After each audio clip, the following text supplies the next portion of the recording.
Pulburon ala Goldilocks na pangnegosyo recipe ang lulutuin natin ngayong araw. Masarap at madaling gawin at patok itong pangbenta. At kung interesado ka sa video na to, panoorin mo hanggang dulo. So ang unang gagawin natin ay tutunawin muna natin itong isang pack or 200 grams ng Buttercup. So ito ay isang uri ng margarine at ang brand nito ay Buttercup. Then kapag natunaw na, ilagay natin sa isang lagayan at palamigin. Next, sa isangag naman natin itong kalahating kilo ng all-purpose flour.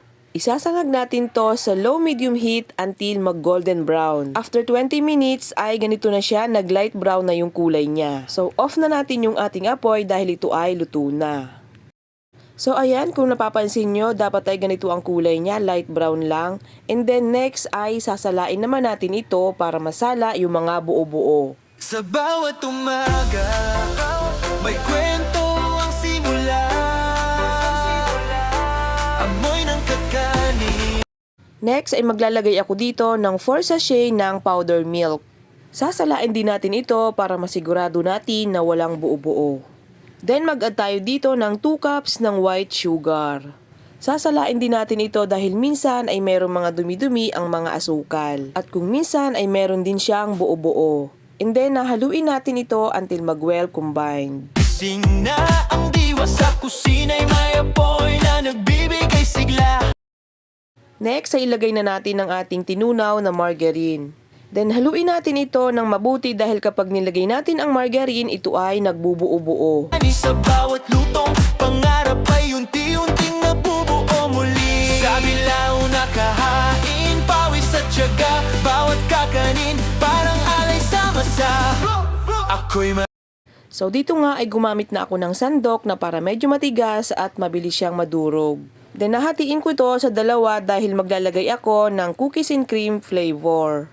So bali gagamit ako dito ng 2 piraso ng cookies and cream vanilla flavor. So ayan, dinurog ko lang yan ng pinong-pino. So bali isa lang muna ang inilagay ko para matansya ko. So i-mix lang natin yan mabuti para mahalo yung ating cookies and cream. Nakulangan nga ako sa 1 pirasong cookies and cream kaya naman inilagay ko na rin yung 1 piraso. So ayan, i-mix lang natin ito ng mabuti. sa bawat umaga, may kwento ang simula. So next ay magbabalot na tayo. So ang tawag dito ay cellophane wrapper. Kinat ko lang siya ng pa-rectangle. Then ang gamit ko ditong pulburon molder ay yung large. So ayan, i-press lang natin ng ganyan until mapuno at masiksik yung ating molder. Dapat ay siksik na siksik siya para kapag binalot natin ay hindi siya magka-crack. So ayan, napakadali lang ihulma ng ating pulburon.